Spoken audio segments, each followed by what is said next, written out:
নমস্কার বন্ধুরা, রান করার পরে কী কী খাবে কী না খাবে সব কিছু ডিটেলস আমি তোমাদের দেখিয়ে দেবো, ঠিক আছে।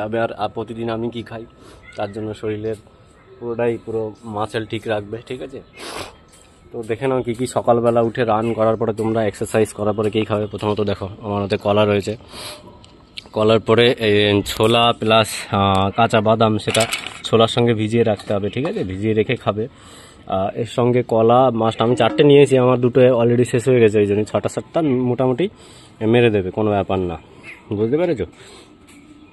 আরেকটা জিনিস, তোমরা জুতো নিয়ে বলেছিলে না, জুতো অনেকে কী জুতো পরবে, তো আমি ভিডিওটা দিয়ে দেবো।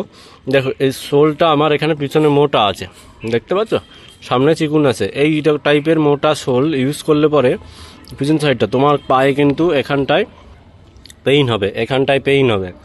সেক্ষেত্রে তোমার জুতোটা ফলো করতে হবে সেগা বা যে কোনো কোম্পানি। সামনে যতটুকু চিকুন আছে পিছনেও ততটুকু চিকুন থাকা উচিত, এই পর্যন্ত চিকুন থাকবে, তাহলে পরে তুমি রান করতে গেলে তোমার সুবিধা হবে ভালো, ঠিক আছে। পায়ে ব্যথা হবে না, যে কোনো কোম্পানি কেন না কেন, কিন্তু সেগা কোম্পানি একদম হিল সাইডটা একদম পুরো আছে, ঠিক আছে। তো খাবার দাবার প্রোটিন জাতীয় খাবার খাবে, যেমন আমি যেটা খাই প্রতিদিনই প্রায় রান ফান করে অলরেডি।